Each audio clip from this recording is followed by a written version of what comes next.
Para mí fue un sueño poder ser olímpico, un sueño total. ¿Qué sientes al ser el jugador de la historia de España que más veces has jugado en la selección española? Es todo un orgullo, lógicamente. Creo que cuando uno empieza su carrera es imposible pensar en alcanzar una cifra tan amplia y no piensas mucho en ello hasta el día que te retiras. El médico, cuando me vio y vi su cara, ya sabía que se había acabado. Fue una auténtica pena porque tenía muchas ganas de disputar ese mundial en casa. Que apenas hay entrevistas tuyas y menos en vídeo. Me considero un tipo discreto, pero bueno, siempre me he debido también a lo que se requería. Las que hay son las que están. Antes de llegar a Londres, fichas por el Barça. Al final el Barça acabó insistiendo en ese interés y acabó pagando cláusula al alemán. Te puedo decir que ha sido el momento más duro de mi carrera deportiva, sin ninguna duda. Que es que si te consideras uno de los mejores jugadores de la historia del balonmano español. MVP de la Liga Sobal y del Campeonato de Europa. A nivel de clubes lo ha ganado todo.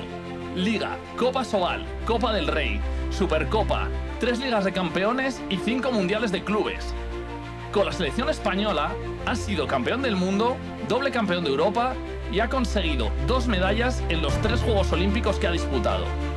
Hoy tenemos el placer de recibir en el sueño olímpico a una de las mayores leyendas del balonmano español, Raúl Entre Ríos.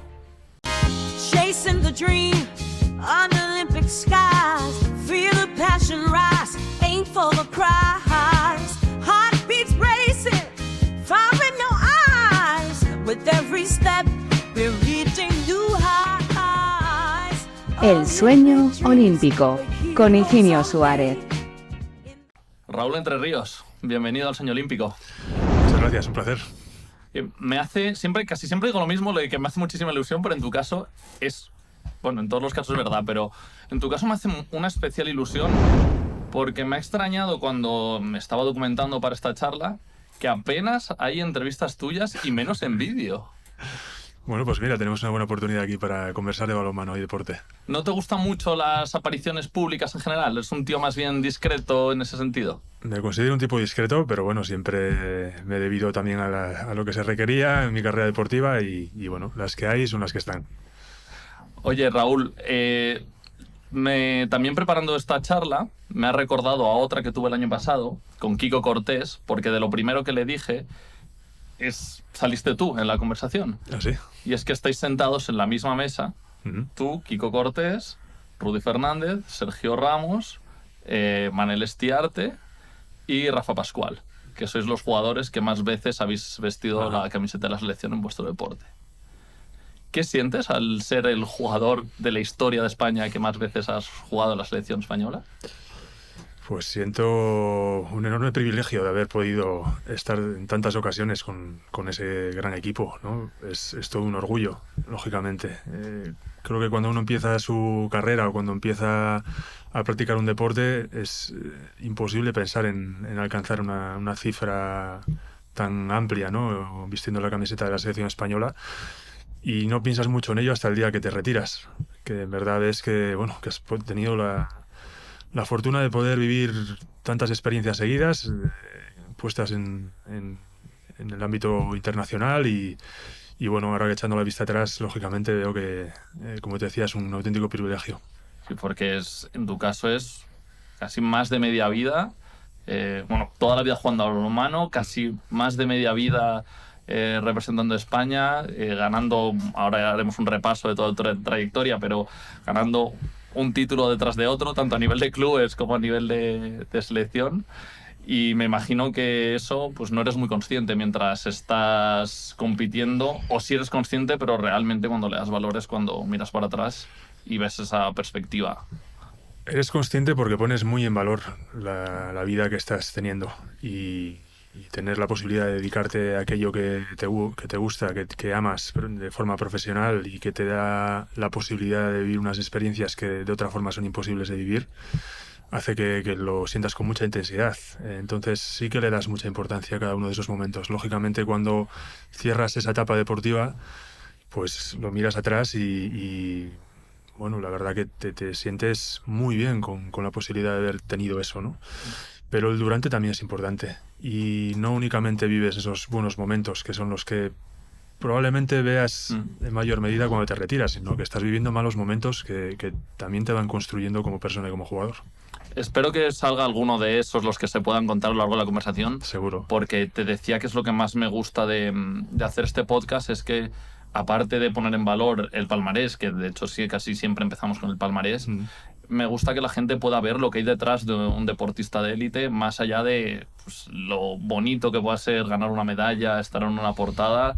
Hay muchas cosas detrás. Hay las familias que aguantan mucho, siguen mucho, hay lesiones, tú te has perdido una posibilidad de ser campeón del mundo, luego hablaremos de 2013. Sí. Vino el COVID también, en un momento que tú te ibas a retirar. Entonces, hay cosas que no se cuentan tanto, no solo en las portadas, y que yo creo que es muy bonito que luego la gente lo conozca y lo ponga en valor. Y eso, a mí particularmente es lo que más me gusta de este podcast. Sí, estoy de acuerdo. Creo que muchas veces nos quedamos únicamente con la fachada, ¿no? Pero no hay duda que en cada historia de cualquier deportista de alto nivel, pues hay mucho detrás, ¿no? Y son muchos momentos los que componen esa carrera y ese camino, y lógicamente poca gente sabe exactamente lo que ha pasado, ¿no? Pero bueno, cada uno tenemos nuestra historia, sí.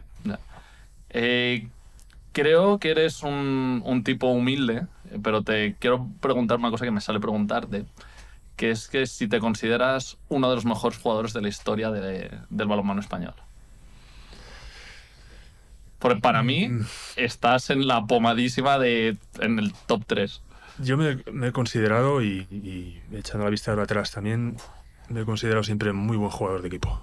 Y eso lo puedo decir con mucha seguridad y con mucho orgullo, porque es lo que he intentado hacer siempre a lo largo de mi carrera. Y si he conseguido, por ejemplo, aspectos como este que comentabas del número de internacionalidades, si he podido ser un jugador importante en los equipos en los que he estado, con diferentes seleccionadores, etcétera, es porque he aplicado eso, ¿no? He intentado siempre ser el mejor jugador posible para el equipo, y para mí esa es la mejor consideración que puedo tener, y es lo que considero que me ha hecho llegar a donde llegué en mi carrera deportiva. O sea que si con eso he conseguido ser uno de los mejores jugadores de balonmano en este país, pues oye, bienvenido sea, y ojalá pues siga habiendo jugadores que piensen así, de esa forma, porque es el principal objetivo. Es muy bonito que lo hayas transmitido así, además, que lo primero no es, oye, he metido muchos goles, hasta no sé cuántos partidos, no sé cuántos títulos, sino he trabajado siempre para el equipo, porque muchas veces nos olvidamos de que los deportes de equipo son deportes de equipo, y el mejor jugador es el que es capaz de hacer mejor al resto. Entonces,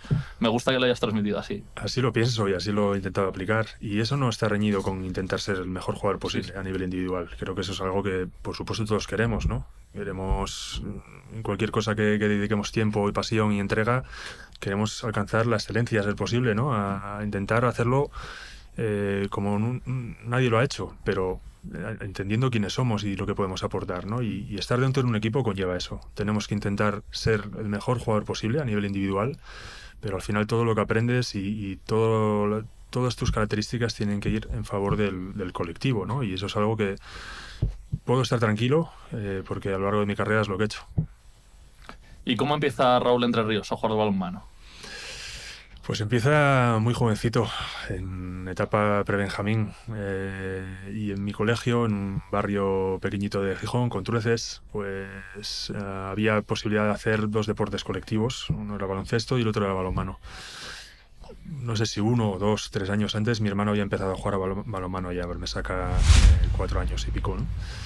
Y aparte de eso, en mi clase, pues mis amigos se decidieron por jugar a balonmano. Entonces, tú, si quieres empezar a hacer deporte, ¿qué haces? O el que juega tu hermano, el que juegan tus amigos, no hay mucha más escapatoria en ese sentido, ¿no? Y empezamos a probarlo, recuerdo de forma un poquito así más esporádica, en los recreos, que ya había un entrenador de la base que nos animaba a probarlo. Poco a poco empiezas ya a sumarte más sesiones durante la semana, y además teníamos la suerte de que en ese colegio había implementado un equipo de balonmano el que se trabajaba muy bien. Éramos un colegio muy pequeñito, pero se trabajaba muy bien balonmano, ¿no? Y los entrenadores eran exigentes, y sobre todo lo que te exigían era compromiso con el hecho de estar ahí, ¿no?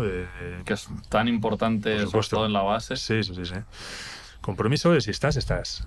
Si estás en este deporte, pues oye, vente todos los días a entrenar, no faltes y esfuérzate, ¿no? Y eso es lo único que nos pedían. Entrenamos bien, entrenábamos duro y la verdad que es un deporte que me enganchó rápidamente. ¿Sois más hermanos o sois tú y Alberto? Tenemos una hermana mayor. ¿Y ha jugado balonmano por curiosidad? No, ella jugaba voleibol y no lo hacía nada mal. No lo hacía nada mal. ¿A qué se dedicaban tus padres? Pues mi madre era ama de casa Ujú. y mi padre pues trabajaba primero en un taller de coches, luego en un concesionario. Bueno, iba siempre ligado al mundo del automóvil. ¿Y ellos habían tenido algún tipo de acercamiento en el pasado al balonmano? ¿O? No, mi padre fue jugador de fútbol, bueno, en categorías ahí regionales en Asturias, pero era, vamos, balonmano para él era desconocido hasta el momento que nosotros empezamos a jugar. Y Raúl, ¿cuándo empieza a convertirse en, pues, de prácticamente como empezaste además en un colegio, entiendo que sería casi como una actividad extraescolar, Ujú. ¿cuándo empieza a convertirse en algo más serio, donde empiezas a dedicarle muchas sesiones, no sé si primeras llamadas de la autonómica, campeonatos autonómicos, luego primera llamada de la selección nacional, cadete o junior? ¿Cómo es esa trayectoria? Bueno, pues así, bastante natural, ¿no? Ya en categoría infantil pues empieza a haber algunas actividades de selecciones territoriales, como sigue pasando actualmente, y empiezas a asistir con gente de tu club, con otros clubes con los que estás compitiendo ahí a nivel interno y que conoces muy bien, y bueno, empiezas en esa dinámica de campeonatos de España, ¿no? El CESA que hay ahora. Asturias, además, por aquel entonces era una región potente. Llegamos a ganar el Campeonato de España en categoría cadete, categoría juvenil.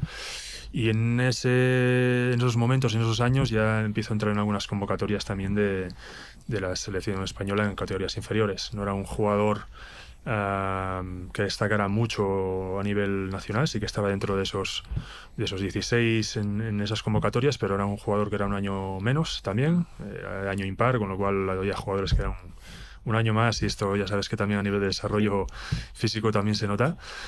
Pero bueno, sí, empiezas a tocar ya un poquito el balonmano desde otro punto de vista, ¿no? Con un enfoque que, bueno, puede ser diferente. Y para cualquier chico que empieza a jugar a balonmano y tiene el sueño de convertirse en jugador profesional, de debutar con la selección, pues empiezas a pensar que, bueno, y si continúa avanzando por este camino y las cosas siguen yendo así, y puedes por lo menos abrir una puerta hacia ese mundo e intentar cumplir ese sueño. Entonces, bueno, ahí poco a poco, cuando ya te acercas a esa edad de juvenil, junior, pues empiezas a ver que quizá hay la posibilidad por lo menos de probarte en equipos de Liga Sobal. ¿Ya lo viste claro cuando eras cadete, más o menos, que te querías dedicar al balonmano de manera profesional? Hombre, quizá cadete es muy pronto para ello, ¿no? Pero yo creo que en tu caso, Sí. corrígeme, que quizá en tu caso lo tenías un poco más fácil poderte ver ahí por un poco el espejo de Alberto. Sin duda, eso te lo iba a decir ahora mismo, precisamente. El hecho de tener a mi hermano en casa, para mí fue muy importante en mi desarrollo como jugador, porque él tuvo un camino muy bueno en el sentido de que siempre tuvo paciencia a la hora de trabajar, de ir cumpliendo las etapas como había que cumplirlas, ¿no? Y pudo, al igual que yo en esos inicios, ¿no? Cuando eres todavía un jugador de 18 años, comenzar a hacerlo a nivel interno en Asturias, a nivel regional, a través del Naranco, del Noviedo, que llegaron incluso a ascender a Liga Sobal, y yo en el Gijón Balonmano, que estábamos en División de Honor Plata. Entonces, ver cómo iba cumpliendo esos pasos, cómo se iba acercando ya cada vez a un nivel óptimo ya para dar un salto al alto rendimiento de verdad, ¿no? Cuando ficho por el Ademar, pues te anima a ti a intentar cumplir esos mismos pasos, ¿no? Porque, bueno, estás en una dinámica similar, con diferente potencial, porque mi hermano en esas edades era un fuera de serie, y bueno, ¿por qué no? Intentarlo y intentar abrir esa puerta para convertirte en deportista de alto rendimiento. Y bueno, pues sí, lógicamente el tener a mi hermano ahí fue algo muy importante a todos los niveles. En esa etapa, antes de llegar a dar el salto a Sobal, ¿recuerdas algún momento que te marcara especialmente, que supusiera un clic para ti en tu pre-carrera profesional? No sé si una llamada de algún entrenador, alguna conversación con tu hermano, algo que dijeras, lo estoy viendo más cerca o me veo ahí. Bueno, para mí hay una temporada que es bastante importante en ese sentido, siendo muy jovencito, en la que estamos en División de Honor Plata, y yo pues empiezo a destacar un poco ahí, ¿no? el juego, en asumir un poquito más de responsabilidad. Quizá el desarrollo era más lento, ¿no? En mis primeros años, porque era un jugador más delgadito, y bueno, cuesta un poquito más abrirse camino. Pero sí que ahí, en ese año de División de Honor Plata, que también disputamos el Campeonato de España en categoría junior que había en ese momento y lo ganamos con el Gijón, pues ves que verdaderamente, pues bueno, puedes intentarlo, ¿no? Y por lo menos tienes la opción de probar y intentar abrirte camino, entendiendo que había muchísimas cosas que mejorar y que crecer, ¿no? Porque cuando llegabas a disputar ya como novato en la Liga Sobal, pues veías que el nivel de ahí era altísimo y que no era nada sencillo llegar y ponerte a jugar. ¿Cómo llega esa, no sé si es una llamada o cómo se pone en contacto contigo Ademar de León? Bueno, pues ponerse en contacto, se pondría en contacto por teléfono fijo, que había en aquel momento. Pero recuerdo que también Manolo Cadenas, que era el entrenador en ese momento, vino a ver un partido a Gijón, un partido que teníamos en División de Honor Plata, el cual tengo que decir que jugué fatal. O sea que estoy seguro que no me fichó por aquí. ¿Sabías que estaba en la grada? Sí, lo había visto. Y bueno, yo traté de hacerlo lo mejor posible, como en todos los partidos, ¿no? No sé si a lo mejor me puse nervioso por ello, la verdad que no lo recuerdo. No creo que tampoco me pusiera demasiado tenso por eso, porque al final cuando estás en el partido estás a lo que estás. Pero bueno, él tenía interés, había tenido los 3 años previos a mi hermano, sabía que yo estaba haciendo un buen papel en División de Honor Plata, y había una clara conexión aparte entre los jugadores asturianos de aquella época y el Ademar de León. El salto era muy cercano, ¿no? Estábamos muy cerquita de León, a hora y media, y estaba además coincidiendo que había una generación de grandes jugadores asturianos en los cuales pues además siempre estaba ahí pendiente de ellos, y yo bueno, tenía el hecho además de que estaba mi hermano ahí, con lo cual era todavía más sencillo. Llamada de Ademar, momento para dar el salto, en el que además el club en el que estábamos en Gijón desaparecía, con lo cual no había mucha más duda, ¿no? Era el momento de saltar. Sí, además te toca hacer el petate, pero en este caso no es muy lejos, que es a poquitos kilómetros. Sí. Como primera experiencia, joder, yo creo que si a día de hoy pudieras escribir el libro de tu trayectoria desde cero, lo harías exactamente igual, me imagino. Al menos Sí. Los primeros pasos. Sí, porque además yo había ido a ver muchos partidos de Ademar con mi hermano allí, y conocía ya lo que era el club, conocía lo que era la afición. En aquellos años Ademar era un club que era muy potente. De hecho, el año previo al que yo llego a Ademar se proclaman campeones de liga, con lo cual te puedes imaginar la masa social y lo que empujaba ese equipo ahí en aquellos años. Y ese salto era cercano, eso me permitía estar cerca de la familia, cerca de mi novia, pues estar cómodo dentro de lo que cabe, porque no dejas de estar saliendo de tu casa, ¿no? No vas a volver cada día a cenar con tus padres, ni vas a estar ahí trabajando, vas a hacer una vida independiente, vas a ir a estudiar fuera. Bueno, pues es un proceso más en la madurez de cualquier persona. Empezáis incluso, pues Ademar, ese equipo de Ademar de León, que luego ganáis también la Copa del Rey, y te llega muy pronto también la llamada de la Absoluta. Debutas, no sé, 2 años después, en 2003, si no me equivoco. Sí. 2003. ¿Recuerdas esa llamada? No sé si también fue un fijo. Sí que recuerdo esa llamada. No, ahí ya teníamos móvil. Y bueno, esos primeros años en León, el primer y segundo año, la verdad que fueron complicados como jugador joven, ¿no? Vienes de jugar mucho en un equipo de División de Honor Plata y lógicamente haces un hueco con jugadores contrastados, ¿no? Estamos hablando además de la Liga Sobal de aquellos años, que pues era la mejor liga del mundo, y era muy difícil conseguir minutos, ¿no? Ir limando minutos en cada partido, pero bueno, seguimos trabajando por ello, y llegó un momento en el que la temporada ya se terminó y había un torneo de verano en Eslovenia con la selección española, que yo no sabía nada de ese torneo hasta que te llaman, ¿no? Y recuerdo además ese momento muy bien, porque yo pensaba que se habían equivocado cuando me llamó la Federación Española para decirme que estaba convocado para un torneo con una selección absoluta que había en Eslovenia ese verano. Y yo, bueno, creo que os habéis confundido. Creo que estáis llamando a Alberto, no a mí. No. no estamos llamando a Alberto, te estamos llamando a ti. Entonces yo me quedé, pues imagínate, chavalillo que era entonces, diciéndote que te llaman a la selección española cuando había jugadores en ese momento en el panorama nacional como mi hermano, como Enric Masip, Talant Josep, Mateo Garralda, etcétera, etcétera, etcétera, ¿no? O sea, jugadores que han sido historia de nuestra selección. Y bueno, era un torneo diferente, ¿no? En el que apostaban también por gente joven que tenía perspectiva de poder crecer en el ámbito de la selección y bueno, fue una grandísima ilusión, algo que al principio no me creía, pero que bueno, disfruté muchísimo. Sí, me hace ilusión que empieces a recordar estos nombres propios, porque al estar tanto tiempo en la selección, tú has vivido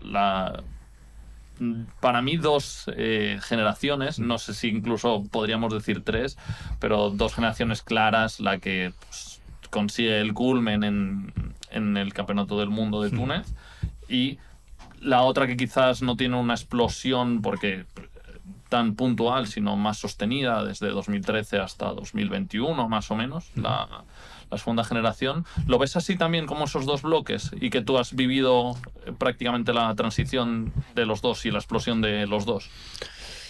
Sí, lo veo.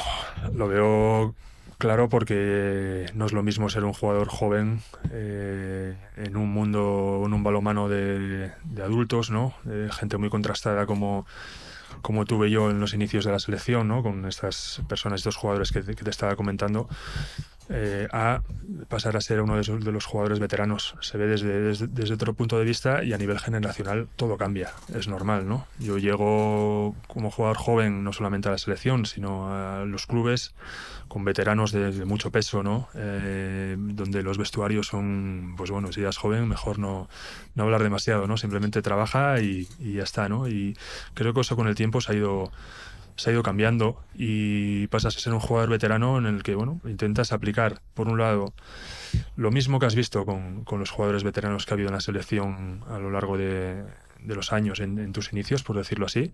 Intentas aplicarlo, pero también con tu sello y con la gente que te rodea, ¿no? Y he vivido esas dos etapas, sin embargo, a pesar de esas diferencias culturales y de cómo se pueden hacer las cosas mínimamente, creo que la forma de sentir el grupo en la selección ha sido siempre el mismo. Y creo que eso es importante decirlo y resaltarlo, ¿no? Se ha mantenido como una cultura. Sí. Creo que sí. Creo que ha sido uno de los éxitos principales para que la selección española de balonmano haya tenido pues muchos éxitos en los últimos años, no solamente en esta última etapa, como dices tú, ¿no? Sino anteriormente también. El hecho de hacer núcleos muy buenos de personas, no solamente de jugadores, ha sido importantísimo. Y eso en la selección es algo que se respeta mucho y que el ir ahí y entender que aquello es como un privilegio, que es una familia pertenecer a ese grupo, pues hace que las cosas fluyan. De esa primera generación de la que hablabas, de los Masip, Garralda, etcétera, ¿quiénes son los que más te llamaron la atención? Por el motivo que sea, no sé si es por que te imponían autoridad o por cómo trabajaban. ¿Quiénes te llamaron la atención en esas primeras convocatorias? Quizás ya te había archivado algo tu hermano, no sé. Sí, hombre, hay jugadores que tenían mucho carácter y que yo los había crecido con ellos en la televisión, ¿no? Como Mateo Garralda, cuando está en el TK Santander, etcétera, y luego compartes vestuario con ellos y son jugadores con mucho carácter, muy competitivos, muy trabajadores, por eso han estado también donde han estado y han conseguido lo que han conseguido, ¿no? Pero yo siempre he tenido el reflejo de mi hermano en ese sentido. Ha sido una suerte poder tener una persona como él que me ha guiado o me ha hecho ver un poco cómo tiene que estar una persona dentro de un equipo. Si antes te decía que para mí lo importante era intentar ser el mejor jugador para aplicarlo al equipo, creo que eso también es algo que mi hermano ha hecho siempre, ¿no? Él ha sido un grandísimo jugador de equipo y a nivel de selección me impresionaba igualmente, precisamente por esto, ¿no? Por la forma de liderar desde una forma natural, simplemente saliendo ahí, jugando e implicando a los compañeros. Creo que creo que Alberto en algún momento dijo, Raúl ha sido mejor jugador que yo. ¿Raúl podría haber sido el jugador que ha sido sin Alberto? Creo que es difícil, porque siempre he intentado aprender de todos los jugadores que a mí me han llamado la atención, desde el primer hasta el último día. jugadores de equipo, jugadores del rival, siempre intentar adquirir cosas para tu propio juego. Y es que eso lo he hecho de mi hermano también, ¿no? Lo he visto desde esos años jóvenes en el Naranco hasta después con el Ademar, después en Ciudad Real, etcétera, etcétera, etcétera, ¿no? Con la selección. Mi hermano tenía esa capacidad para involucrar a los compañeros, creo que era su punto fuerte, por encima de que todo el mundo pueda decir que tuviera muchísimo lanzamiento, esa potencia física, pero creo que la parte buena que tenía él era involucrar al resto en el juego. Y eso es una parte que yo siempre he querido hacer. Y como central, pues te puedes imaginar que es fundamental, ¿no? Entonces, me gustaba mucho el poder salir a jugar con él en la pista, en esos años que tuvimos en la selección. Lástima que no lo pudiéramos hacer en un club. Precisamente por esto, porque los dos pensábamos de esa misma manera, ¿no? De intentar buscar la mejor fórmula para solucionar un ataque o para colaborar con el equipo. Volviendo a la selección y volviendo a aquella generación, pues al poco de debutar tú en la selección, 2005, Campeonato del Mundo de Túnez, campeones del mundo. Es cierto que tú no tienes un papel protagonista en esa selección, pero vives el que es hasta ese momento el mayor éxito de la selección española de balonmano de la historia. Sí, sí. ¿Cómo fue vivir eso desde dentro? Pues espectacular, te puedes imaginar, ¿no? Precisamente porque España no había conseguido romper esa brecha, ¿no? De conseguir alzarse con un título de esa envergadura, y se fundamentó muchísimo en esto que te comentaba, ¿no? Del ambiente interno, de la buena sincronía que había entre todos los jugadores, de primar el equipo por encima de todo y de reunir a un grupo de jugadores con muchísima calidad, ¿no? Dentro de un sistema de juego que era fantástico para todos y que todo el mundo entendía y que aplicaban, ¿no? La verdad que fue una experiencia única para el poco tiempo que llevaba en la selección, además que eran 2 añitos, ni siquiera, yo creo, dentro del equipo nacional.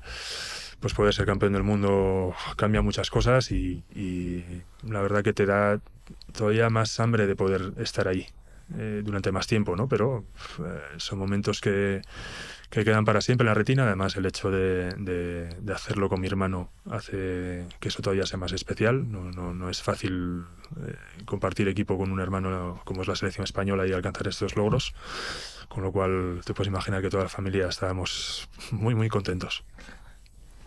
Vamos a seguir cronológicamente, pero que sepas, por si lo quieres ir pensando, que al final te preguntaré tus mejores momentos. Es una carrera larguísima, con muchísimos buenos momentos, igual que ven si sale algún momento más complicado. Sí. Te lo digo porque vayas haciendo guardar como mejores momentos, y no sé si volveremos a Túnez o no.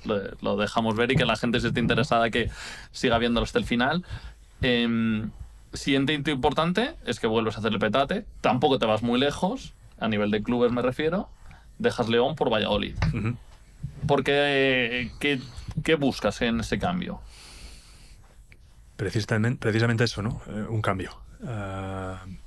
Yo llevaba 6 años en León, 6 años maravillosos, la verdad tengo que decir, que en todos los sitios en los que he estado ha sido muy difícil salir, y fue muy difícil salir de León, porque teníamos como una vida hecha allí, ¿no? Y estaba encantado en la ciudad, cerca de Asturias, como te decía. Pero bueno, llegó un momento en el que, en esa última temporada, que también además, veníamos de unos años en el que habían cambiado algunas cosas también, y bueno, pues decides que igual es el momento de probar algo más. En ese momento entró Balonmano Valladolid con mucho interés para que yo pudiera ir allí. Sabía cómo trabajaban los centrales allí en esa escuela, y bueno, era una buena oportunidad de probarlo, ¿no? Y de continuar pues creciendo como jugador. Así que bueno, decidí dar el paso al eterno rival de Ademar, ¿no? Que era además un equipo con el que siempre había un buen derbi ahí montado, y bueno, fue una decisión difícil salir de León, pero la verdad que esos 3 años en Valladolid fueron espectaculares también a todos los niveles. Que nuevamente también títulos incluso a nivel europeo para un equipo en Valladolid. Y justo en esa etapa, ya pasemos incluso al nombre del podcast, el sueño olímpico, llega tu primera participación en unos Juegos. Pekín, además, que por lo que me han comentado la gente que ha pasado por el podcast, fueron espectaculares los Juegos de Pekín. Lo fueron. ¿Cómo recuerdas esa experiencia? La de los Juegos, completa, de...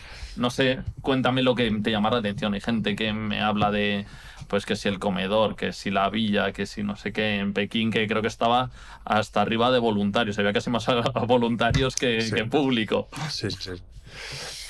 Pues mira, fue espectacular por muchos motivos, ¿no? El primero de todos fue que unos meses antes me rompí el escafoides de la mano muñeca, de la mano derecha, perdón, y tuve miedo de no llegar en el momento que me rompí porque no estaba demasiado lejos. Y bueno, yo estaba en dinámica de selección durante esos años y bueno, lógicamente tienes que esperar a la lista del seleccionador. Nadie te asegura que de aquí a unos meses, estés bien o estés mal, vayas a estar.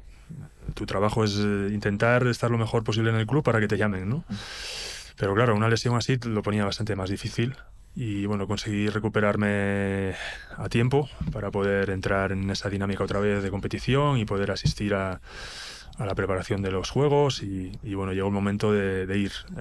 Para mí fue un sueño poder ser olímpico, un sueño total. Yo crecí viendo los Juegos de Barcelona. Teníamos en la habitación mi hermano y yo una tele pequeñita que no se usaba ya, en la cual teníamos enchufada y viendo deportes de todo tipo en Barcelona 92, y en ese momento es en el cual se te ponen los ojos como platos diciendo, madre mía, esto es impresionante, yo quiero estar alguna ocasión allí, ¿no? Ojalá pudiera cumplir ese sueño. Cuando llegas a Pekín, pues lo primero de todo es darte cuenta que has cumplido ese sueño. Y además en qué ciudad, en qué país, es que todo es diferente. Te vas unos cuantos días antes ahí para amoldarte al cambio horario, para entrenar allí, para adaptarte y estar listo para la competición, con lo cual descubres otra cultura, te da tiempo a ver otras cosas más allá del balonmano, ¿no? Y todo lo que era a nivel organizativo allí era a lo grande. Yo creo que es difícil igualar para cualquier país un evento organizado de aquella forma, ¿no? Por medios que estás diciendo tú, por ejemplo, como personas que estaban allí en la villa ayudando. A nivel de instalaciones era espectacular. Bueno, todo pensado por y para el deportista, mejor de lo que uno podía imaginar cuando lo ve por la tele, ¿no? Entonces hay tantos momentos que podría recordar de esos juegos que sería difícil quedarse con uno, ¿no? Más allá de que conseguimos una medalla olímpica, que eso ya es lo mejor de todo, ¿no? Pero yo tengo muy marcado el hecho de salir al Estadio Olímpico con la delegación española, que en esa ocasión sí lo pudimos hacer, y fue algo extraordinario, ¿no? Ahí es cuando te das cuenta de verdad que eres olímpico, no cuando llegas a la ciudad o estás en la villa. Es cuando sales al Estadio Olímpico, tienes la posibilidad de pasear con todos los deportistas de tu país, con el estadio completamente lleno, el encendido de la llama del pebetero, que fue también espectacular. Bueno, pues eso es algo que te queda marcado, que se te caen las lágrimas, porque es eso, estás cumpliendo un sueño. Y a nivel deportivo, además, volvéis con medalla. Sí. No fue un gran torneo para nosotros. La primera fase fue difícil, no tuvimos tampoco buenos resultados. Teníamos en el grupo, creo recordar, a Francia, Croacia, Polonia, creo que también. Sufrimos bastante en la primera fase, pero conseguimos meternos en los cuartos de final y ganar esos cuartos de final, creo que fue a Corea. Y ahí estábamos en semifinales, ¿no? Después de una primera fase que no había sido todo lo buena que nos hubiera gustado, pues nos plantamos en semifinales. No pudimos meternos en la final, pero en el bronce pues nos resarcimos y pudimos salir de allí con una medalla de bronce. Y lógicamente, si es de oro o de plata, mejor. Pero es que salir de unos Juegos Olímpicos con una medalla es un premio único. Eso queda allí para siempre. Y yo puedo decir que tiene más valor que cualquier otra, aunque sea de oro.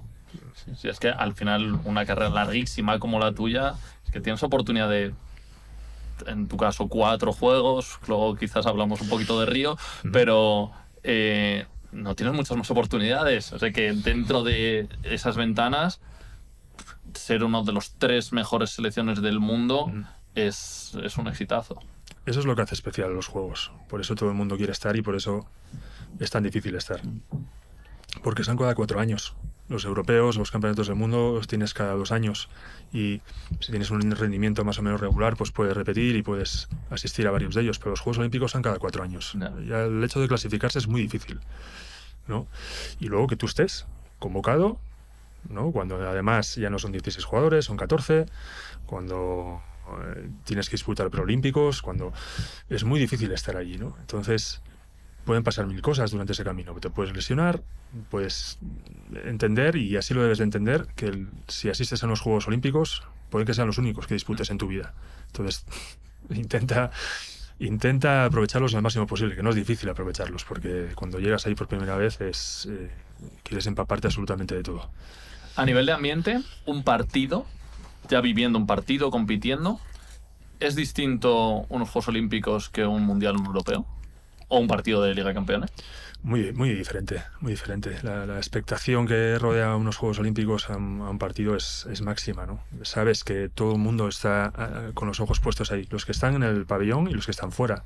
Ya no estás actuando únicamente como la selección española de balonmano, estás actuando como el equipo español, ¿no? Allí lo que se vive es pues una familia que va mucho más allá del grupo de staff y jugadores que llevas tú, ¿no? Todo el mundo está pendiente un poco de a ver qué hacen las chicas de hockey, a ver qué hace el equipo de waterpolo, a ver los de baloncesto que hoy tenían los cuartos de final contra no sé quién.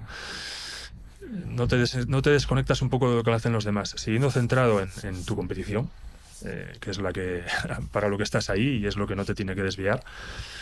Pero estás pendiente un poquito de que España consiga medallas, ¿no? Y cuando te cruzas con ellos, pues convives de otra forma. Oye, ¿qué tal ha ido hoy? Oye, enhorabuena, ¿qué tal? Pues gente con la que normalmente durante todo ese ciclo de campeonatos de Europa, de campeonatos del mundo, no convives, no te cruzas. Entonces lo hace mucho más bonito. Voy a saltar varios años porque es que, ya te digo, tienes una trayectoria tan grande que me da pena pasar un bronce en un campeonato del mundo, pero sí que antes de llegar a Londres, fichas por el Barça. Eso también entiendo que es un hito muy importante dentro de tu carrera. Lo es, y eso que las circunstancias al principio no fueron así. Yo había fichado por Ademar de León otra vez para volver allí y bueno, al final el Barça acabó insistiendo en ese interés y acabó pagando cláusula al Ademar para incorporarme ahí al Barcelona, ¿no? Y lógicamente puedo decir que es el mejor club del mundo en ese sentido, ¿no? Donde cualquier deportista, cualquier jugador de balonmano, hablando ya de nuestro caso, pues tiene la opción de disputar por todos los títulos posibles y eso es lo que nosotros como jugadores competitivos queremos, ¿no? La exigencia es totalmente diferente y las posibilidades y los medios son totalmente diferentes, ¿no? Y eso lo ves cuando llegas allí dentro. Las aspiraciones de ese club son siempre ser primeros, independientemente de la competición que estés jugando y tienes que lidiar con eso, ¿no? Tú estás ahí para competir y para intentar que el Barça gane cada competición, ¿no? Entonces, bueno, es un estímulo muy, muy bueno y un aprendizaje tremendo para cualquier jugador. Pero bueno, yo la verdad que llegué allí con ganas de disfrutar de esa experiencia sin pensar que iba a estar después de tantos años en esa etapa en Barcelona, ¿no? Yo llegué allí, además ya con una edad, no era un jugador joven, llegué con 28, 29 años, creo recordar.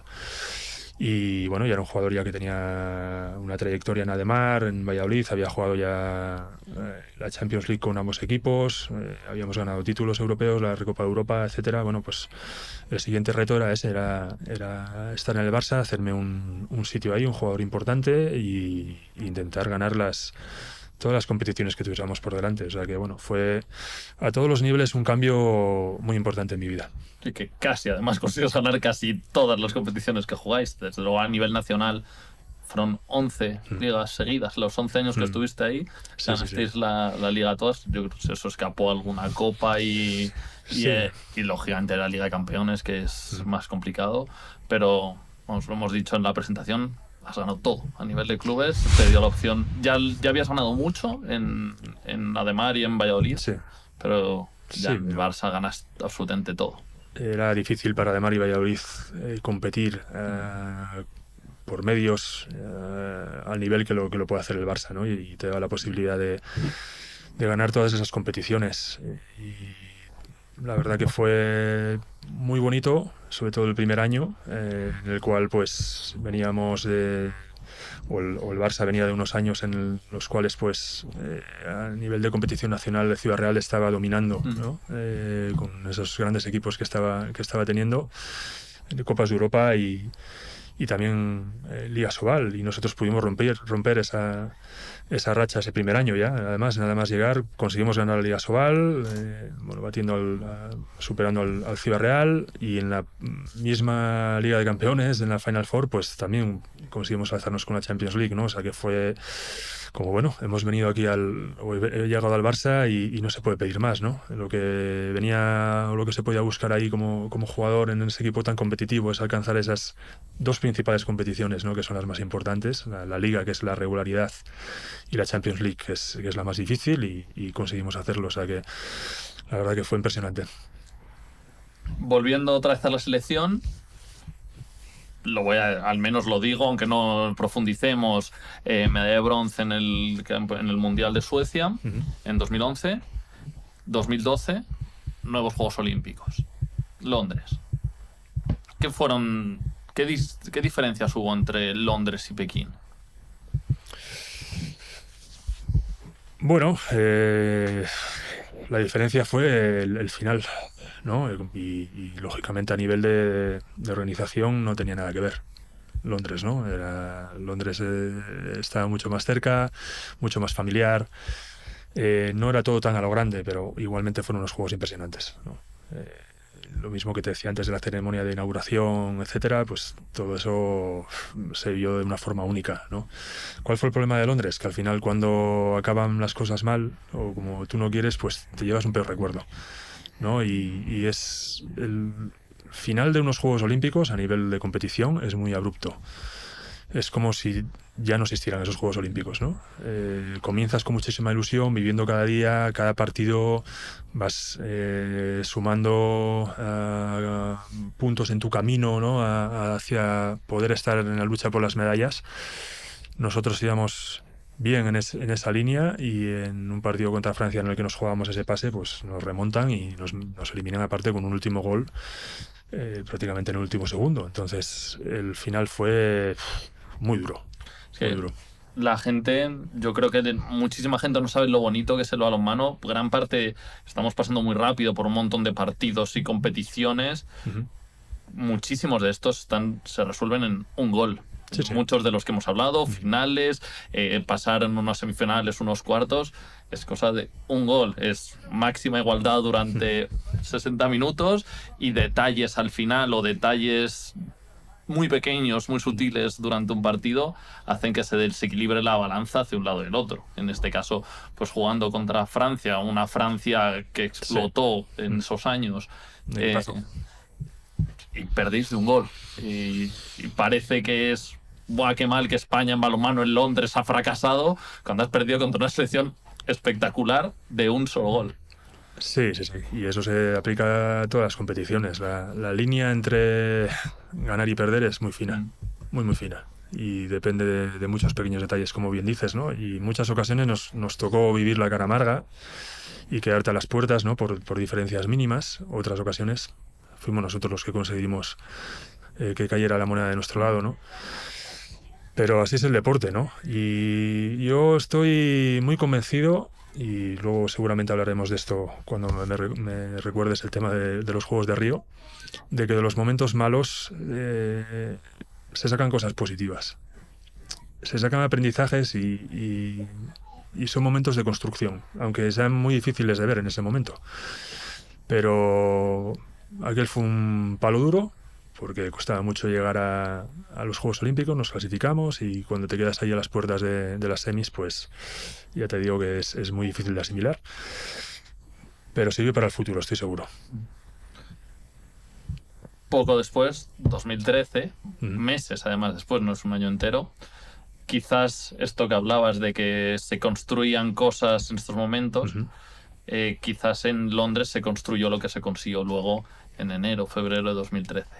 Pero tú en diciembre, si no me equivoco, te rompes la mano. Sí, así es. Y te pierdes el Mundial de Balonmano que se celebra en España en 2013, que además España acaba ganando. Y eso que también hubo ciertas dudas. Yo de hecho fui a ver el partido contra Croacia de fase de grupos, que justo es el único partido que se pierde en ese Mundial. ¿Qué supuso para ti perderte ese Mundial? Pues fue una pena muy grande. Fue muy duro porque... ¿Cómo fue la lesión? ¿Dónde, entrenando en un partido? Entrenando, sí, estábamos... Normalmente se hace una actividad de preparación a finales de año con la selección, ya con el grupo que va a competir en ese campeonato del 26 de diciembre al 30. Y esta lesión fue el día 30, en el último entrenamiento ya, pues que debían de quedar 15-20 minutos para acabar el entreno. Y después de un lanzamiento golpeé la mano de un compañero que había saltado al blocaje, y del impacto yo me noté algo raro. Me miré la mano y tenía como un pequeño hundimiento, ¿no? Y claro, enseguida llamé al médico, y el médico, cuando me vio y vi su cara, ya sabía ya que se había acabado, ¿no? Y fue una auténtica pena, porque tenía muchas ganas de disputar ese mundial en casa. Ya, independientemente de lo que pasara, era el hecho de poder hacerlo con tu gente. Estábamos muy acostumbrados a competir en otros países sin mucho apoyo de gente en la grada, ¿no? Al final viajar a los europeos, a los campeonatos del mundo, a veces era difícil y no teníamos todo el empuje que a cualquier equipo le gusta tener, ¿no? Y yo tenía muchísimas ganas de vivir eso, ¿no? De poder ir a cualquier pabellón en España y que tener a toda la gente empujando, vivirlo, ¿no? Esa intensidad, ese apoyo, empuje que tienes en la pista cuando tienes a todo el público contigo, es una sensación única, ¿no? Y quería vivirlo. Entonces, bueno, la verdad que te quedas fuera y con muy mal cuerpo, ¿no? Pero así es el deporte, ¿no? De igual forma que te decía antes que en Pekín conseguí llegar después de una lesión de muñeca, pues en esta ocasión no pudo ser, pero fue tan justo que la verdad que fue doloroso, sí. ¿Te sientes partícipe, aún así, de ese campeonato del mundo? Me siento partícipe de la construcción de ese grupo. Yo no competí ahí, pero sí que me siento parte de ese núcleo que durante esos años previos estaba construyendo algo importante, ¿no? Y bueno, la verdad que luego pues también me sacaron allí fuera a la hora de celebrar el título, te sientes partícipe, pero bueno, no hay duda que al final méritos de los que estaban allí en la pista. Yo te lo digo porque repasando justo tu palmarés cuando estaba preparando las notas para esta charla, no me acordaba del detalle que tú no habías estado. Daba por hecho que tú habías sido campeón del mundo en 2005 con poca participación, más en una de tus primeras convocatorias, y con un papel casi protagonista en 2013. Y, o sea, pues ya ves. Sí. Desde luego, al menos sí que creo que puedes sentirte legítimamente muy partícipe de ese logro. Quizá no con la medalla como tal, pero sí partícipe del logro de ser campeones del mundo. Bueno, era parte de la familia, por decirlo así. Pues vamos a otro momento. Voy a tratar de siempre decir, aunque saltemos, y ahora iba a ir precisamente al preolímpico de Suecia, la derrota con Eslovenia. Voy a tratar de decir al menos las cosas que nos estamos saltando para poner en valor que pasamos por un bronce en un campeonato de Europa y por una plata en un campeonato de Europa también 2 años después. Sí. O sea que parece que estamos así pasando muy rápido, y esto es solo a nivel de selecciones. A nivel de, pues ahí ya habías ganado antes de llegar a Río 2 Champions con el Barça y pues no sé cuántas ligas. Yendo a siguientes Juegos Olímpicos. Río. Acabáis en un preolímpico. Sí. Que jugáis el primer partido, creo que es Eslovenia. Si no sé si es Eslovenia o Eslovaquia. Eslovenia. En principio era uno de los... Jugabais, creo que era un grupo de 4. Y en principio la piedra gorda era Suecia, que era la última. Que era el que jugaba en casa, además. Exacto. Pero el primer partido perdéis con Eslovenia. ¿Qué pasó en ese partido? Pues que todo salió mal, ¿no? Hay partidos que parece que todas las cosas vienen mal dadas, y allí fue así. La verdad, hubo fases en el partido en las que estuvimos bien, pero entramos en un momento de errores e imprecisiones que al final pues te van condenando en el marcador, y luego no hubo manera de levantarlo, ¿no?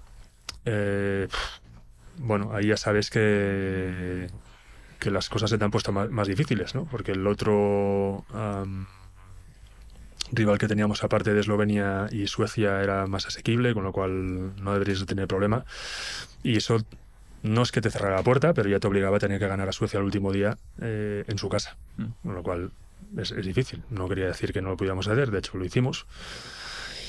Pero claro, te condenaba ya también a tener en cuenta el tema del goal average y demás. Y bueno, pues te puedo decir, y me imagino que habrá jugadores que estaban ahí en ese equipo que pensarán lo mismo también, que ha sido el momento más duro de mi carrera deportiva, sin ninguna duda. O sea, que cuando te he preguntado antes el momento más duro que ya sabíamos, es esta derrota. Sí, sin duda.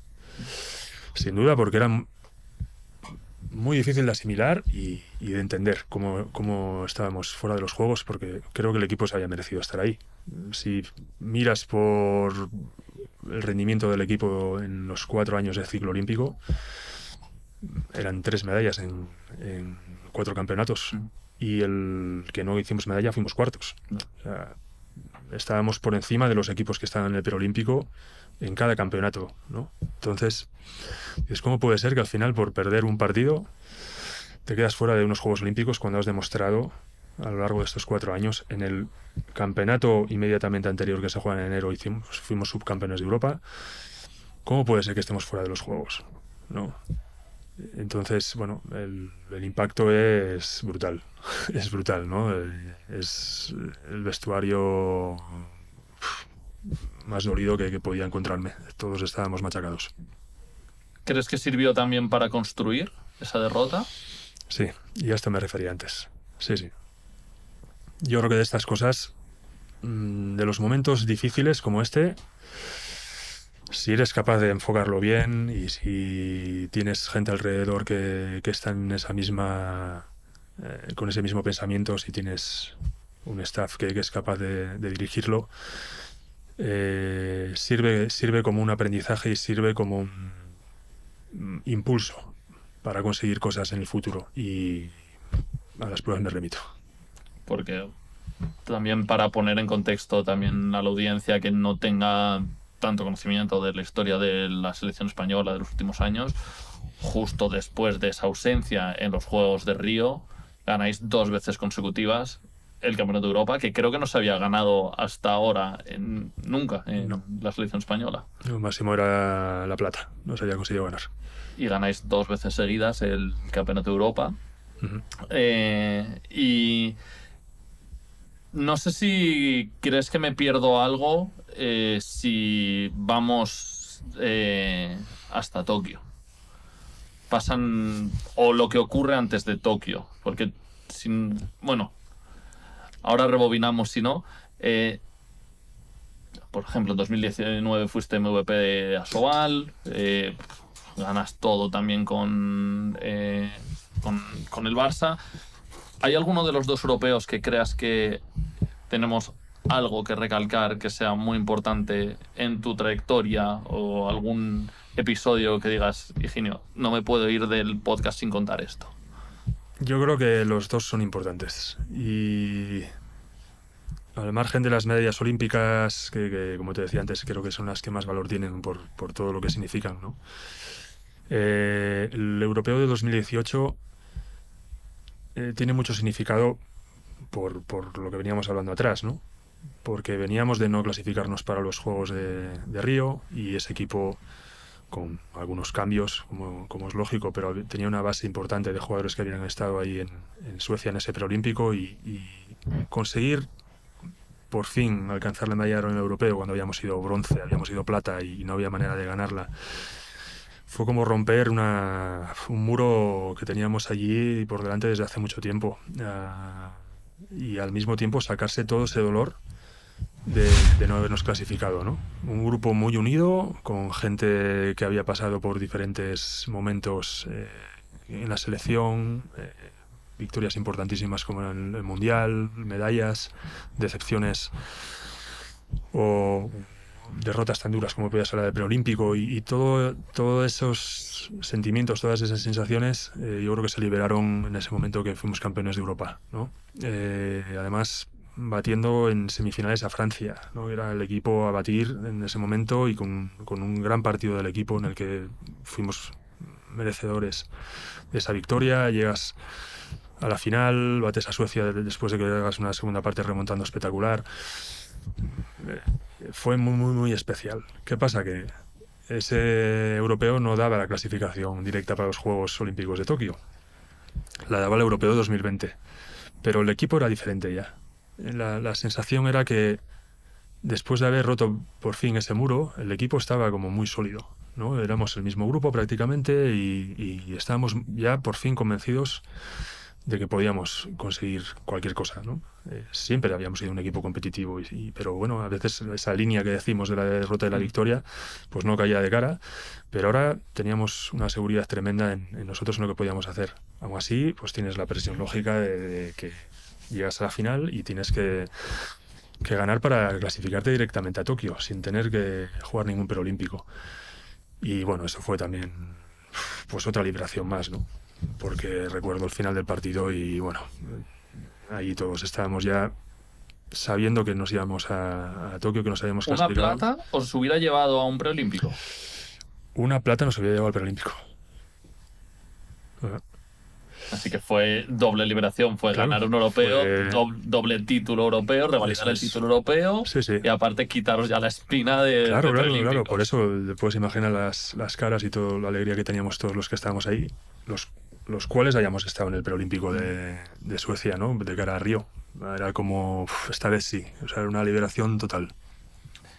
Y llega 2020, COVID. Tus planes eran retirarte en 2020. Sí, yo los últimos años de Barcelona había estado hablando allí con ellos ya para incorporarme al staff y habíamos pactado la posibilidad ya de retirarme en 2020 y continuar después ahí ligado a ello, poniendo cierre en el caso de que acudiera en los Juegos de Tokio, ¿no? Y llega la pandemia, ahí en el mes de marzo, abril fue, ¿no? Yo creo, y después de jugar una Copa del Rey en Madrid,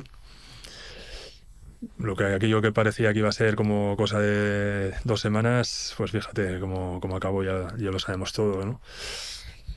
Y bueno, fue un periodo de mucha incertidumbre, principalmente porque nadie sabía lo que iba a pasar, pero donde la preocupación estaba puesta en la salud, ¿no?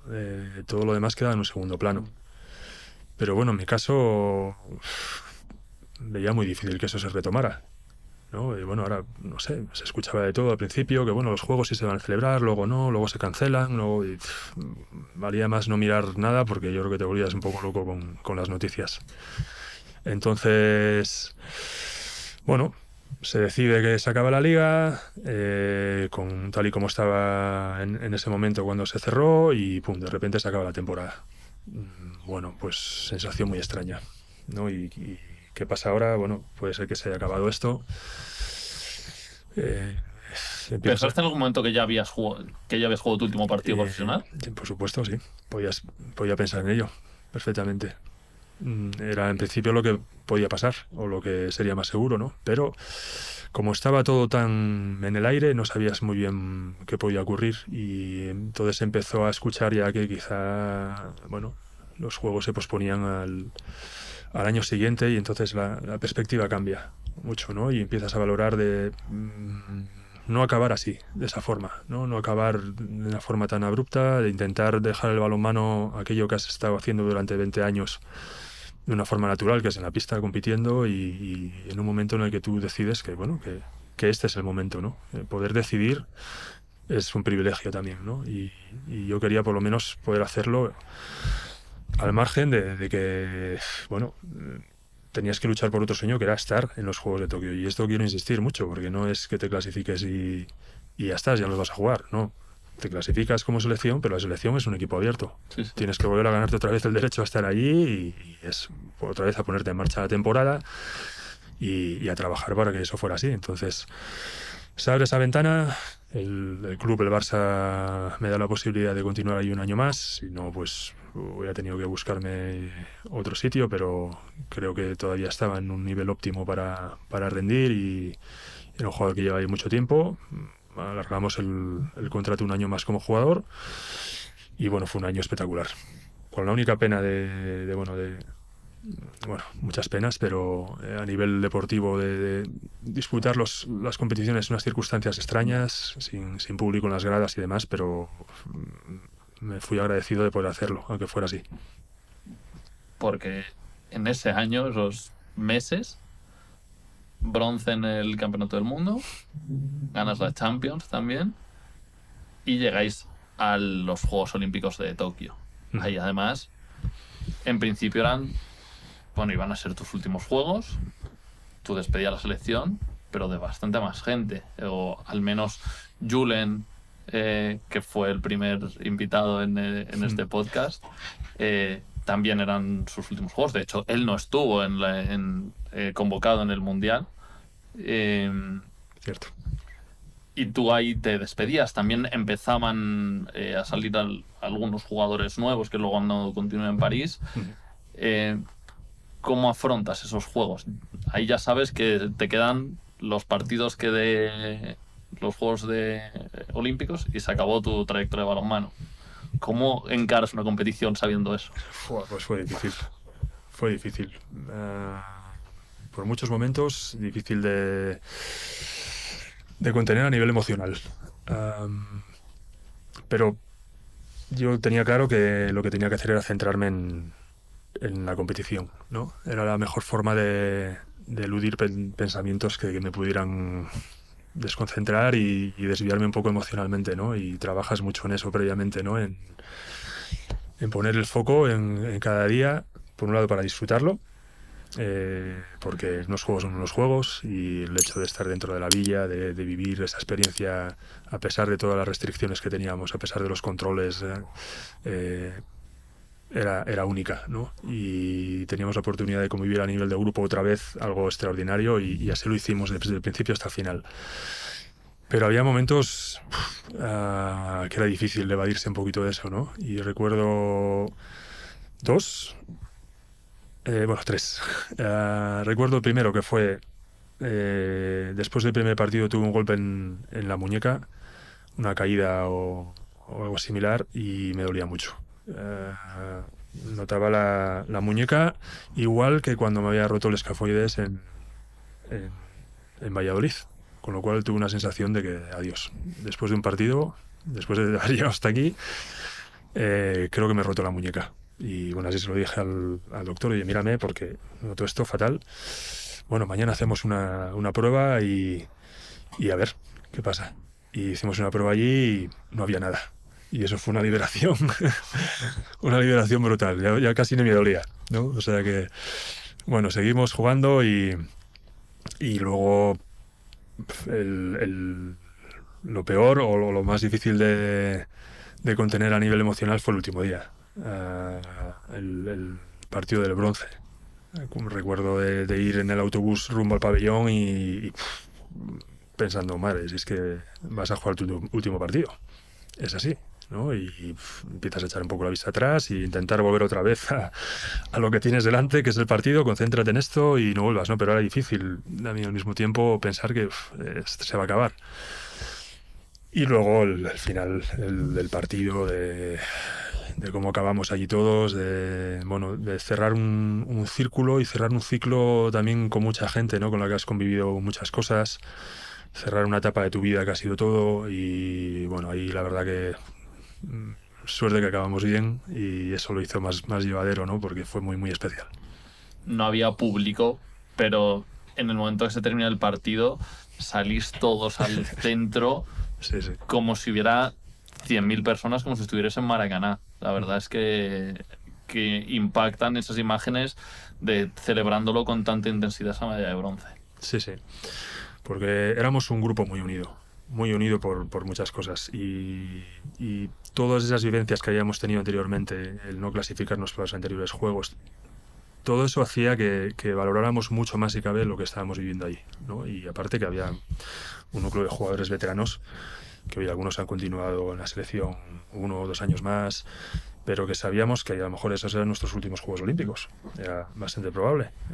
Y que esa familia que habíamos formado durante muchos campeonatos y muchos años, con tantas vivencias, pues acababa ahí, ¿no? Y en mi caso particular, pues no solamente era eso, es que dejaba la pista. Entonces fue un momento difícil de explicar todos los sentimientos que tuve, ¿no? El salir a la pista y de repente mirar para atrás y verla, y bueno, pues se acabó. Ya está, ¿no? Pero de la forma en que acabó, creo que es difícil pedir más. ¿Qué nota le pones a tu carrera deportiva del 1 al 10? Para mí ha sido un 10. Sí, desde luego. Para lo que yo esperaba que podía ser el balonmano y para las vivencias que he tenido, buenas y malas, lo que me ha ayudado a crecer como persona, no se puede pedir más. Luego, los éxitos o los logros son una cosa aparte, pero a mí personalmente, para mí mi carrera ha sido un 10. ¿Por qué llevas el 9? Pues cuando éramos pequeños repartían las camisetas para cada uno de nosotros, ¿no? Y mi hermano juega con el 2 de aquella y yo quería el 2, pero mi mejor amigo cogió el 2. Yo el 2, oye, pues ahora tengo que coger otro número. Y cogí el 9 desde pequeñito. Es el número que he llevado siempre. Algunas veces he tenido que meterle ahí un 1 delante o un 2 porque estaba ocupado, pero siempre ha estado el 9 presente. Y en el momento que ya lo agarré, este es mío. Lo he asociado mucho a mi carrera, no sé, es algo como muy natural. Me ha encantado siempre y bueno, ahora es mi número favorito siempre y lo asocio precisamente a todas esas vivencias, ¿no? No podría ser otro número. Y ahora, unos pocos años después de tu carrera, estás volviendo a revivir la competición desde dentro. Que no sé si en París estuviste de alguna manera más o menos cerca de la selección o no. No. ¿O lo viste todo desde la tele? Desde la tele.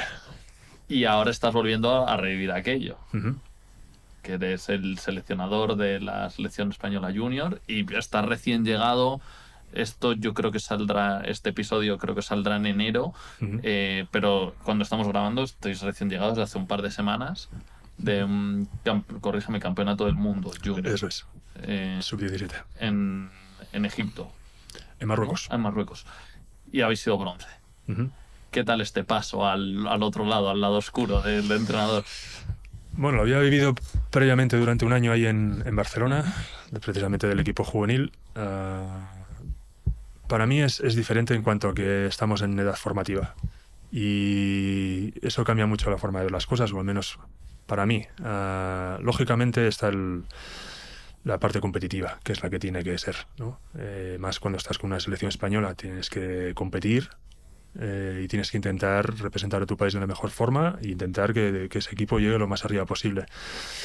Pero no se debe perder de vista, o al menos eso creo yo, que estás con chicos muy jóvenes y que el objetivo verdadero es que ellos se formen para que el día de mañana puedan ser jugadores profesionales y puedan ser jugadores de la selección absoluta, que sigan cumpliendo esos plazos que todos queremos que cumplan, ¿no? De selección promesas que han estado, selección juvenil, selección junior, selección absoluta, y que se conviertan en jugadores en clubes profesionales y que tengan ellos también ese propio camino. Entonces hay muchas cosas que trabajar, ¿no? No es únicamente el hecho de competir y ya está. No, estamos intentando ayudarles en su camino en la formación a que sean el jugador más completo posible, ¿no? Desde la perspectiva que hablábamos antes de intentar ayudar al equipo en todo lo que puedas y intentar ser el jugador más equilibrado en todas las áreas del juego, ¿no? que pueda ser.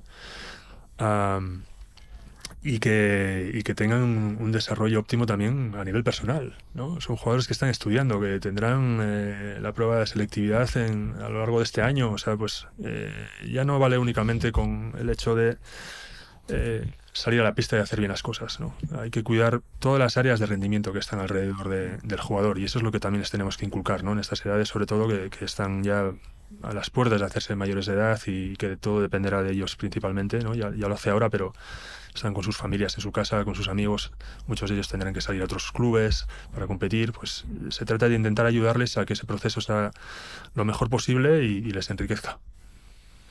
¿Quiénes son tus referentes como entrenador? ¿En quiénes tratas de fijarte con todos los grandísimos entrenadores que has tenido? No te puedo decir uno. Coges un poquito de todos. Cojo un poco de todos y así debe ser. Y yo además he tenido mucha suerte en ese sentido. He tenido, yo creo, los mejores entrenadores de España, al menos desde que yo empecé a jugar. Empecé con Manolo Cadenas, estuve con Juan Carlos Pastor, César Giles me hace debutar en la selección, Valero Rivera, Jordi Rivera, ¿quién más? Me queda alguno por ahí, yo creo. Bueno, todos los que he tenido han sido entrenadores que me han ayudado en mi formación y de todos he aprendido. Entonces, cada uno de ellos han tenido, digamos, influencia en lo que yo puedo aportar como entrenador, ¿no? Manolo Cadenas nos exigía siempre el 110%, ¿no? Es algo que tiene que ir siempre implícito en el esfuerzo de cada jugador, ¿no? Pues eso no puede faltar. La táctica que hacía, o el análisis táctico que hacía Juan Carlos Pastor, pues tiene que entenderse también, ¿no? A la hora de entender el juego, y así de cada uno, ¿no? De Valero, de Pasqui, de Jordi. Todos tienen algo especial que les diferencia de los otros, y es algo que tienes que aprovechar e intentar inculcar tú por el bien de los jugadores que tienes, ¿no? Pero lo entiendo de la misma forma que entendía de jugador. Estás ahí para ayudar, para intentar liderar desde el ejemplo y intentar que todo el mundo entienda que el valor del colectivo es lo fundamental, y más siendo entrenador. Y cuando empezabas a jugar al balonmano, cuando eras pequeño, ¿quiénes eran tus referentes? Bueno, primero es obvio, ¿Tu hermano? ¿no? Era mi hermano,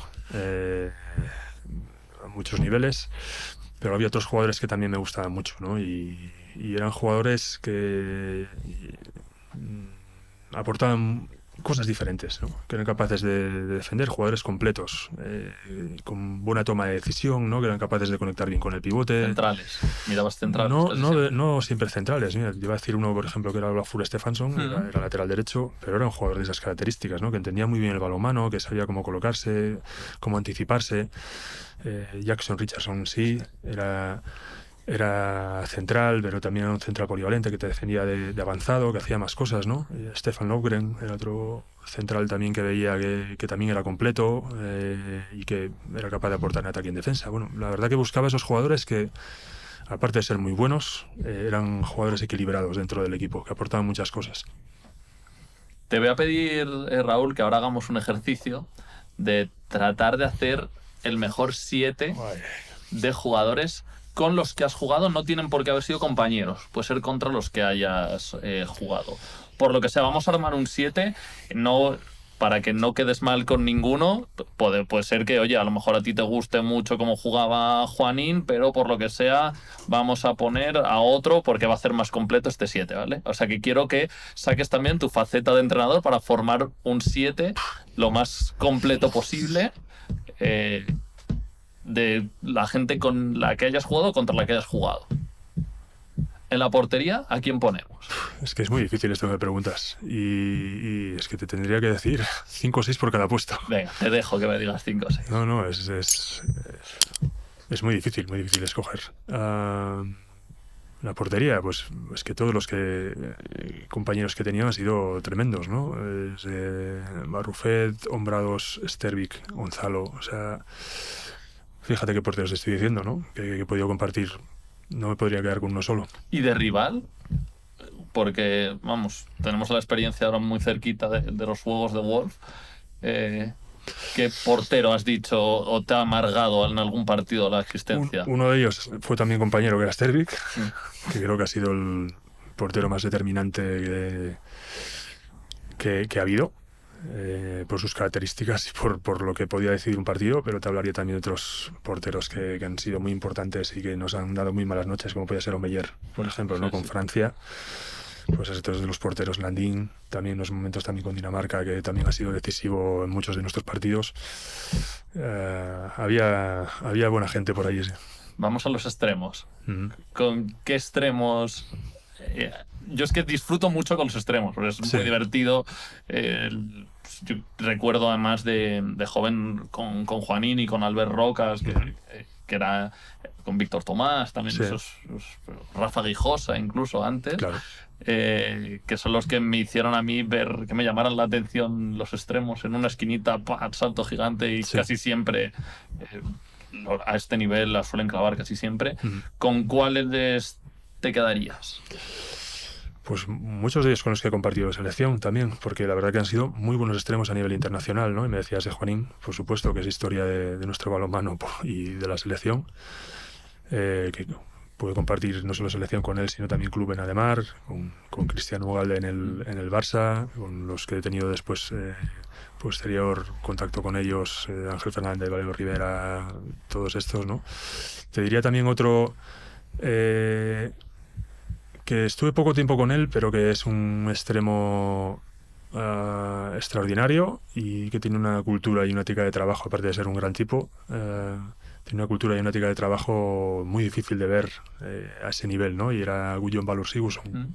Un grandísimo extremo, pero entendías por qué era un grandísimo extremo, ¿no? Cuando le veías trabajar y cuando veías cómo se comportaba en la pista, ese carácter, esa competitividad. La verdad que lo metería ahí en el grupo de los españoles también. ¿Y pivotes? Pivotes ahí sí que tengo, porque he tenido buena relación con todos ellos. Claro, porque con algunos incluso, aunque no hayan tenido, a lo mejor, han podido tener más o menos impacto, pero a lo mejor tú te has entendido mejor con unos que con otros. Sí, pero mira, esto creo que he sido también buen central por ello, ¿no? Por ser capaz de adaptarme a las características de cada uno de esos pivotes, ¿no? Y es que he tenido grandísimos pivotes en cada uno de los clubes, ¿no? Héctor Castresana en León, Carlos Prieto en Valladolid, Julen, Jesper Nodesbo, Cedric Sorendo, con el cual pues tenía muy buena relación también. Todos ellos eran pivotes con los que tenía muy buena relación en el juego y la verdad que sería también muy difícil quedarme con uno. Y primera línea, te dejo ahí que metas un popurrí de la Te hago un batiburrillo. Sí. Bueno, aquí hay, aparte de mi hermano, que creo que ha sido de los mejores laterales que ha habido. Te diría, por supuesto, y más después de tenerle como compañero a Nikola Karabatic. Creo que si él es considerado como el mejor jugador de la historia, es por algo, y yo pude verlo también desde dentro, no solo por tenerlo enfrente, sino porque él era una persona que ejercía un liderazgo natural, sin alzar la voz. Él lideraba a través del ejemplo y creo que esa es la mejor forma de hacerlo. Entonces le añadiría ahí, seguro, con muchos más jugadores que me he encontrado ahí, con Gurbindo, bueno, te hablaba antes de Olafur Stefansson, que también fue un gran rival y un grandísimo jugador, y demás compañeros que he tenido, la verdad, en el Barça, en el Central, con Dani, con grandísimos jugadores. La verdad que he sido muy afortunado porque he tenido la oportunidad de competir contra grandes equipos, pero luego las plantillas que he formado parte ha sido espectacular. Y no me gusta esto del sitio ideal porque creo que no es justo dejarse a nadie fuera, la verdad. Lo bueno es que hemos sacado muchísimos nombres y que refleja un poco eso que decías al principio, que se habla mucho de la selección española de baloncesto, como la familia. No se habla tanto de la selección de balonmano, quizá porque es menos mediática, porque el deporte es menos mediático, pero yo creo que lo has sabido transmitir muy bien desde el principio de esta charla, que lo que has marcado al principio, que se sigue respirando en la selección que yo dejé, se respiraba lo mismo que en la primera, esa cultura que hemos llamado. Yo creo que se ve con el cariño con el que estás hablando de todos los compañeros con los que has tenido. Así que no te quería poner un aprieto a dejarte elegir 7. Ya está, si me has dejado escoger más, no hay problema. ¿Tienes mucha relación con tus compañeros de aquel entonces, de la selección? ¿De qué entonces? Bueno, hay 14 años de todos los entonces. 17 años de entonces. ¿Tenéis grupos de WhatsApp de distintas selecciones? Había grupos de WhatsApp de cada campeonato, pero esos han ido, lógicamente van muriendo ya. Pero bueno, tienes contacto con aquellos que tenías más feeling, ¿no? Lógicamente, aunque con todos te llevas súper bien, pues luego hay otras personas con que cruzan un poco esa barrera de amistad. Sí, que te de vez en cuando. Esa es la parte buena del ¿Quiénes son tus más amiguetes? Aquí sí no es jugárnosla. Yo me imagino que con algunos objetivamente vas a cenar. De cada etapa tengo, de cada etapa de equipo tengo, y de selección también, ¿no? De León, pues te diría Castresana, Roberto García Parrondo, Antonio Cartón, jugadores con los que compartí muchos momentos ahí. De Valladolid, pues lo mismo, Carlos Prieto, Chochi Martínez. Muchísimos, ¿no? Barcelona ya ni te cuento, en 14 años, pues con tantos jugadores que he podido hacer amistad allí y tantos años juntos, pues lo mismo, ¿no? Cristian Ugalde, Cedric Sorendo, que te comentaba que fue mi compañero de habitación tantos años, Viran, Gurbindo, de selección otro tanto, ¿no? O sea, es la parte buena del deporte, ¿no? La cantidad de amigos que puedes hacer por el camino y que son amigos para toda la vida. Y gente que, a pesar de que cada uno luego haga su vida, una vez que se retira, pues sabes que en cualquier momento puedes llamarle y no hace falta que estés hablando cada semana. Son gente con la que tienes tan buena relación que cada vez que hablas con ellos es como si hubieras estado ayer tomando una caña con ellos. Me has hablado de tu peor partido, no tuyo a nivel personal, sino a nivel de el partido en el que peor te sentiste o que peor sensaciones tuviste, que fue el preolímpico para los Juegos de Río. ¿Cuál ha sido el mejor? ¿El bronce de Tokio? Hay varios ahí también. Hay varios partidos.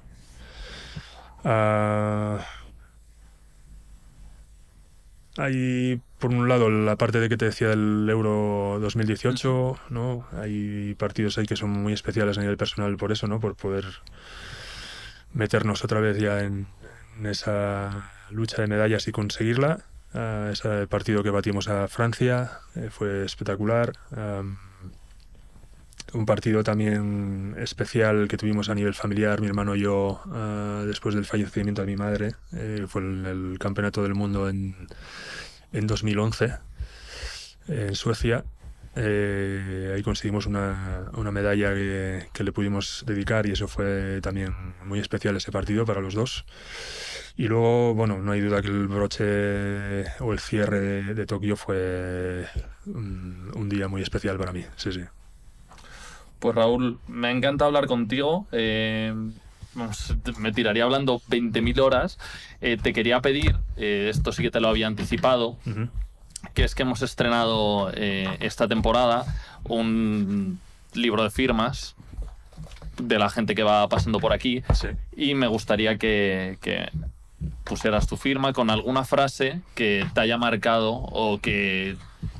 Como te he pedido que pensaras una frase o a nivel motivadora, podría ser de un entrenador, algo que te llame la atención o lo que sea, que también pues que la pongas, la firmes y que nos cuentes la frase y por qué puede ser especial. Vale.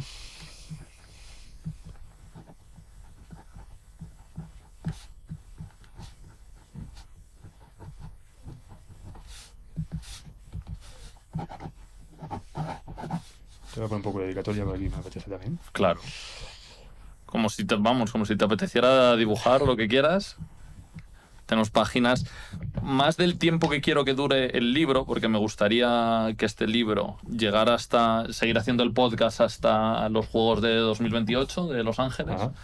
Y si Dios quiere y esto pues se llena de muchas firmas, poder subastarlo antes de los Juegos de 2018. Qué bueno. Y lo que sea para una organización, que ya veremos en su momento lo que hacemos, pero me gustaría que lo que construyamos durante estos 4 años pues se recoja dentro de 3 años. Fantástica idea. ¿Qué frase es? Mi frase es una que me dijo un entrenador hace ya muchos años y quizá él la aplicaba un poco más únicamente al apartado técnico-táctico, ¿no? Él decía que lo importante son los detalles. Y vamos, estoy bastante seguro que se refería a eso, ¿no? A lo que te puedes encontrar en el juego, la forma en la que atacas, la forma en la que defiendes, cómo te colocas, ¿no? Cómo pasas, que los pequeños detalles cuentan. Pero a mí esa es una frase que a mí me ha acompañado en todo lo demás también, porque creo que tiene bastante más significado, un significado más amplio, ¿no? Porque cuidando las pequeñas cosas es como conseguimos los grandes logros, ¿no?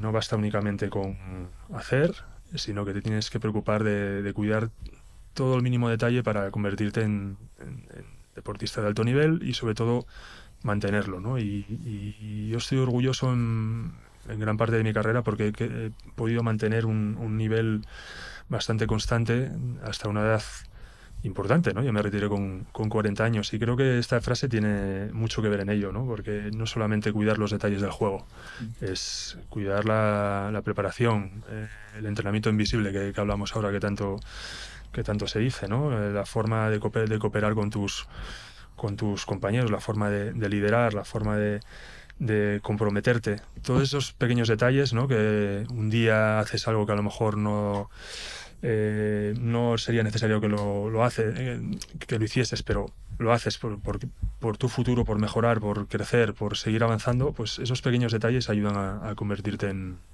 un mejor deportista. Entonces, esa frase la verdad que se me ha quedado marcada. Desde luego.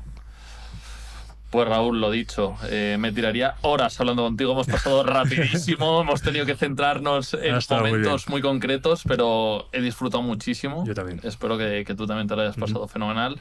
Además, pues, el balonmano es mi deporte y es al que le tengo más cariño. Por supuesto, estoy descubriendo, me gusta ver todos los deportes, estoy descubriendo aquí muchísimos deportistas y vamos, me apasiona que un nadador me cuente su trayectoria, que un piragüista, que una gimnasta, pero cuando es de balonmano lo vivo de una forma un poquito más especial. Claro, así que me encanta haberte tenido aquí, Raúl. Espero que la gente haya disfrutado lo mismo más que yo.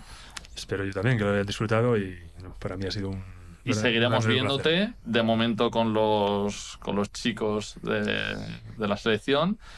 Tienes también un campus de balonmano en Gijón.